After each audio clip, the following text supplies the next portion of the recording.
Oh, good evening, people. How we doing tonight? So, the situation we're dealing with tonight is I know you want to see an update on the 86 Dodge Ram. I know you want to see progress on that. So, I'm trying to do a small video on that. I know that I've got a few irons in the fire. We've upgraded some equipment here at the compound. We've done some things. We've changed some things. But what we haven't changed is our plan on the 86 Dodge Ram, the W250. And if for those of you that didn't know, the W stands and is designated instead of the D250. The D250 is two-wheel drive and the W is four-wheel drive. The California Survivor, if you will. Okay, it's 4-speed. It's a 5.9, 360.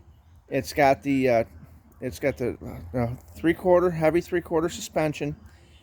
You know the drill. Go back in the videos and you can see some of the work I've done on it. The situation I'm running into is I need to get that frame sandblasted this summer, and I need to get some epoxy primer on it, and I need to get some urethane paint on it, something that has a UV protector on it. The problem I'm running into is I see these people at McDonald's, I see these people at the drive-thru, I see the customer service lately is just atrocious. I don't understand it. It's really bad. I don't know if I take that truck up to Syracuse and have them sandblasted. I'm not going to be sandblasting it, so it'll be somebody else doing it. And I don't know if they're going to get around the brackets, okay? I'm really picky when it comes to certain things. And I don't know if they're going to do it thoroughly. I don't know if they're going to do it Seymour certified. You know what I'm saying?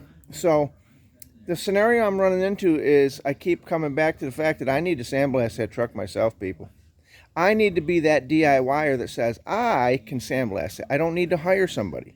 Okay, and today I found a gem. I found an item on Marketplace that the guy had. It was a one-time, I think he used it one time. And let me show you what I got.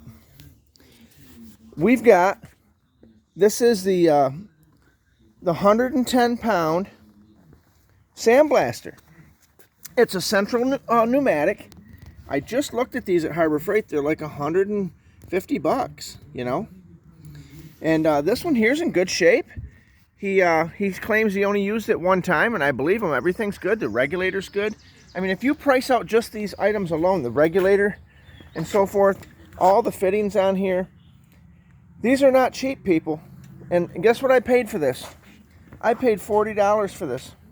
The guy just wanted to get it out of his garage and put $40 in his pocket, and I was happy to get it because you know what? I think I got $20 worth of media blasting material inside there.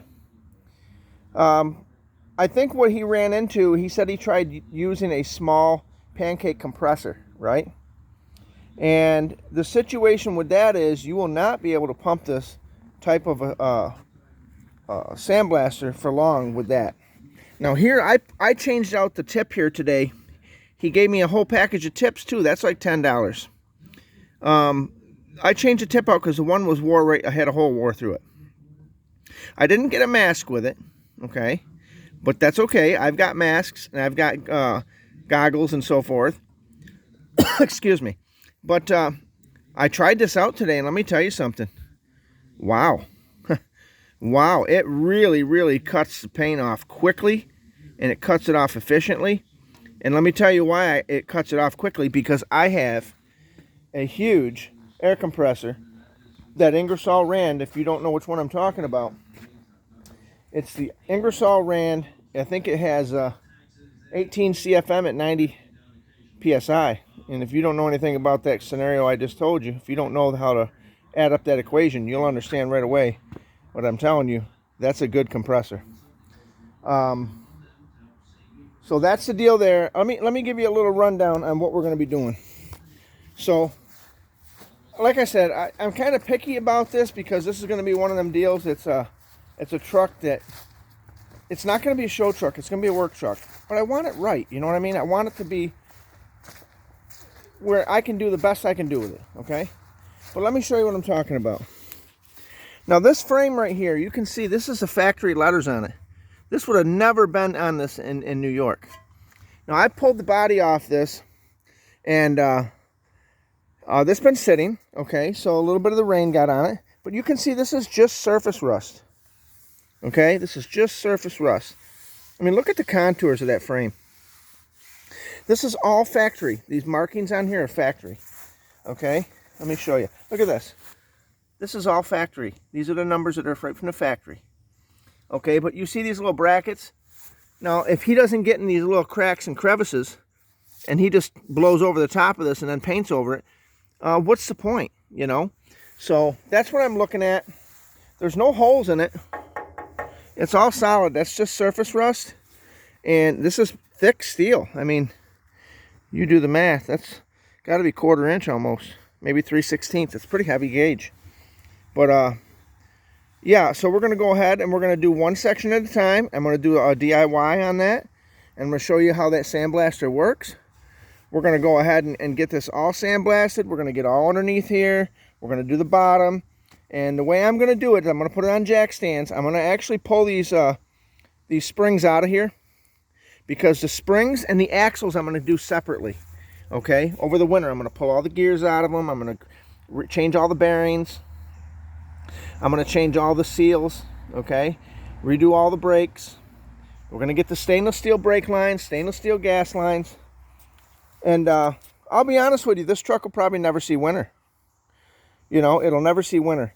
This is going to be one of them deals. I bought this truck originally because of these darn engine codes going off on the new vehicles. And it gets to the point where you're like, man, how much do I want to spend chasing sensors, right? But that's what we're going to do. This truck, like I said, was from California, so she's going to be good. It's going to be really nice, you know. And I know you'll be looking forward to seeing it, so. I got the box over here. You can see that's all up on, I built this little stand with wheels on it so I can move it around. But the body, this is the only part that's outside, and it's really solid. But the other parts are in the basement. I got a huge basement. I've got all my parts in there. I got my fenders, my doors, hood. The cab is in the garage. I'm still working on that. But before the summer's up, mark my words, we're going to get that thing sandblasted. It's going to look really nice. And we're going to go ahead and give you an update on that and show you exactly what it takes to get a frame done like that at your house. Okay? You don't need to take it to some shop. I mean, if you can, you can. But if you want to do it yourself and know that it's done right, you can do that. There's just got to invest in a little bit of tools. Now, I didn't spend the long dollar on this. I spent the small dollar because the guy had it and he said he used it one time and couldn't push anything through it. Now, I personally tested it today. I even cleaned up some of the concrete. I mean, I had a piece on there and it was the overspray was hitting the concrete. It was pulling it right off, all the little rust or anything that's on the concrete. So the other thing I want to update you on is the Tacoma that's going in tomorrow. We're going to go into get that inspected.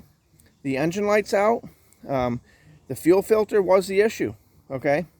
Now today I went and I bought, this is a crazy scenario, I went and bought the upstream O2 sensor, which is really, it's not an O2 sensor, it's more of a fuel ratio sensor, okay, on the Toyotas.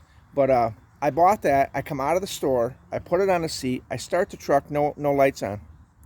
I think I went 400 miles since I changed the fuel filter. The light came back on initially, and then all of a sudden it must have cycled through and reset itself on its own because it probably sensed that, hey, the pressure's right now, the fuel filter's letting it flow correctly. I'm not sure. But at the end of the day, the light's out. We're going in tomorrow. We're going to get it inspected. And I'm not taking the sensor back, okay, because that's eventually going to need to be changed. There's 417,000 on that sensor. And I talked to a good friend of mine. He said every 100,000 you're supposed to be popping them out, and the dealers are, and you know, changing them out for people, but they don't tell them that. They wait until they go, then the engine light's on, and then you got to turn around and pay the diagnostic fee and so forth. But he's a BMW subject matter expert, so he was talking to me about it, and he said that really they should be changed out. And if that's the original Toyota one, he said that's amazing that it's lasted this long. So I'm not going to take it back. It was $185, and you say, wow, that's a lot of money, but it's not a typical oxygen sensor that you're going to get for 80 bucks. It's double. Because it's actually, the Toyotas have one on the upstream that actually reads the fuel ratio and distributes it. So anyway, that's the deal there. And I know you want to see this again. That's what this one is. This is the sandblaster, the 110 pounder. I was going to buy the little guy too at Harbor Freight, and I'm really glad I came across this on Facebook Marketplace. I mean, I'm really, really glad I came across it. But I got to thinking, I wound up doing a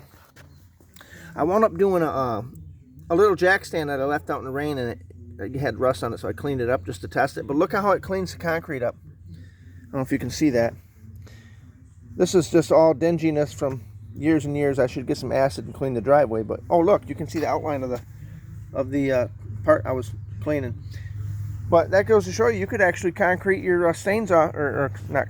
You could remove the concrete stains off your driveway with this baby. So, I mean, we're not worried about that right now. We're trying to get the projects built. But that's the scenario. And I hope everybody out there is looking for them deals on Marketplace, because if you don't get them, I will. All right, people. This is Bry.